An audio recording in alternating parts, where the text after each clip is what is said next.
আসসালামু আলাইকুম, কেমন আছেন সবাই? দেখেন আজকে আমি কি কি রান্না করেছি। এখানে মোরগের মাংস রান্না করেছি আর সাথে ছিটা রুটি পিঠা বানিয়েছি। তো কিভাবে কি করেছি সব কিছুই থাকছে আজকের ব্লগে। এই বৃষ্টির মাঝে সবাই খায় খিচুড়ি, আর আপনাদের ভাইয়া বলতেছে আজকে মোরগ রান্না করতে, মানে আলু দিয়ে মোরগের একটা ঝোল হবে আর সাথে হচ্ছে ছিটা রুটি পিঠা। তো প্রথমেই এখন মোরগটাকে কেটে নিব।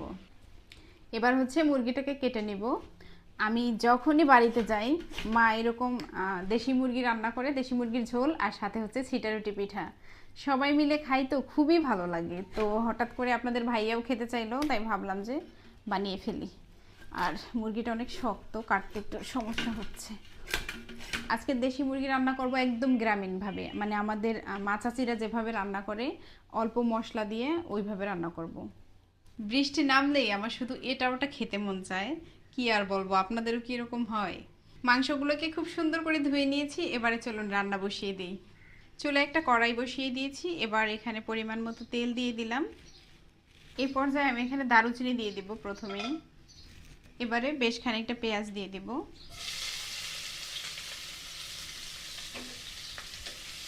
তরকারিতে আমরা গুঁড়ামরিচ খুবই কম খাই, তাই প্রত্যেক তরকারির মাঝে কাঁচামরিচ দিয়ে দিই। তো আজকেও দিয়ে দিলাম। এবার সব কিছুকে ভালো করে ভেজে নিব। আসলে তেল মশলা যত কম খাওয়া যায় ততই ভালো শরীরের জন্য। দেখেন পেঁয়াজ ভাজা যখন একদম অর্ধাঅর্ধি চলে আসবে, এ পর্যায়ে আমি গরম মশলা দিয়ে দিব, কারণ প্রথমেই যদি গরম মশলা দিতাম তাহলে কিন্তু গরম মশলাটা পুড়ে যাওয়ার সম্ভাবনা থাকতো। আর এখন কিন্তু গরম মশলাটা পুড়েও যাবে না আর ফ্লেভারটাও নষ্ট হবে না। পেরেস্তা কিন্তু হয়ে গিয়েছে। এ পর্যায়ে আমি এখানে মশলা দিয়ে দেবো, আদা বাটা, রসুন বাটা এবং জিরে বাটা সব কিছু দিয়ে দিলাম। সাথে পানি দিয়ে দিলাম মশলাটাকে ভালো করে কষিয়ে নেওয়ার জন্য। একে একে দিয়ে দিচ্ছি হলুদের গুঁড়া, মরিচের গুঁড়া, পরিমাণ মতো লবণ দিয়ে দিলাম। এবার সব কিছু একসাথে একদম ভালো করে কষিয়ে নিতে হবে মশলাগুলো। ঢাকনা দিয়ে ঢেকে মশলাটাকে বেশ কিছুক্ষণ কষিয়ে নিয়েছি। দেখতেই পাচ্ছেন উপরে একদম তেল উঠে এসেছে। এ পর্যায়ে আমি এখন মুরগির মাংসগুলোকে দিয়ে দিব। এই তো মাংসগুলোকে দিয়ে দিচ্ছি। মশলাটা আসলে ভালো করে কষিয়ে নিলে মুরগির মাংস মানে খেতে খুব টেস্টি হয়। মশলার সাথে মুরগিটাকে ভালো করে কষিয়ে নিতে হবে। দেখুন কালারটা কত সুন্দর হয়েছে। এবার হচ্ছে আমি কষানোর জন্য পানি দিয়ে দিচ্ছি। এটা দেশি মুরগি তো তাই হচ্ছে পানি একটু বেশি দিলাম, কারণ এটা সিদ্ধ হতে একটু সময় লাগবে। এবারে ঢাকনা দিয়ে ঢেকে দিলাম। বাড়ি থেকে মা চালের গুঁড়া দিয়ে দিয়েছিল, এখন সেইগুলা দিয়ে ছিটা রুটি পিঠা বানাবো। চালের গুঁড়াগুলো আমি বেশ কিছুক্ষণ আগে ফ্রিজ থেকে বের করে রেখেছি। এবার পরিমাণ মতো নিয়ে নিব, তারপর একটা পিঠার গোলা তৈরি করে নিব। এই পিঠার গোলাটা তৈরি করা খুবই সহজ, শুধু একটু লবণ দিয়ে দিব পরিমাণ মতো।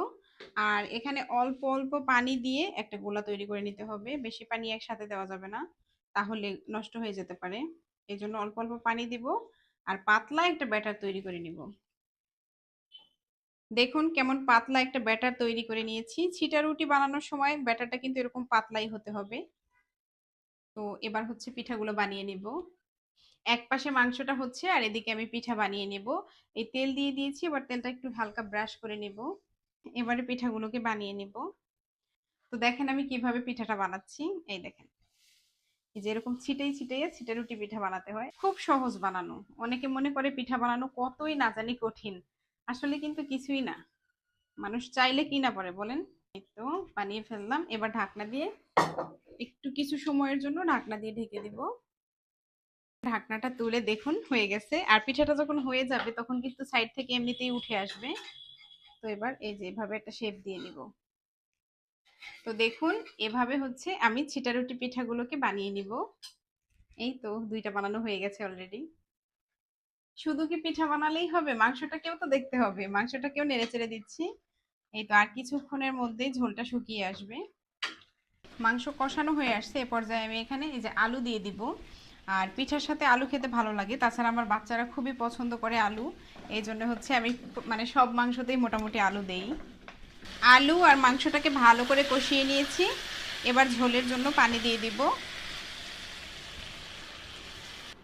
এই তো পানি দিয়ে দিলাম। এবার ঢাকনা দিয়ে ঢেকে দেব। আমি আমার প্রয়োজন অনুযায়ী ঝোলটাকে কমিয়ে নিব, তাহলেই আমাদের মাংস রান্না কমপ্লিট। মাংসটা হয়ে যাওয়ার কিছুক্ষণ আগে আমি এখানে হাফ চা চামচ গরম মশলার গুঁড়া দিয়ে দিব। এটা দিয়ে একদম মিডিয়াম আঁচে রেখে কিছুক্ষণ পরে নামিয়ে নিলেই কিন্তু আমাদের মাংসটা একদম রান্না হয়ে যাবে। তো চলুন দেখি মাংসের কি অবস্থা। এই তো মাংস কিন্তু হয়ে গেছে, আলুটাও খুব ভালো সিদ্ধ হয়ে গেছে। এ পর্যায়ে আমি চুলার জালটা অফ করে দিব। ব্যাস তৈরি হয়ে গেল রান্না বান্না, এবারে খাওয়ার পালা।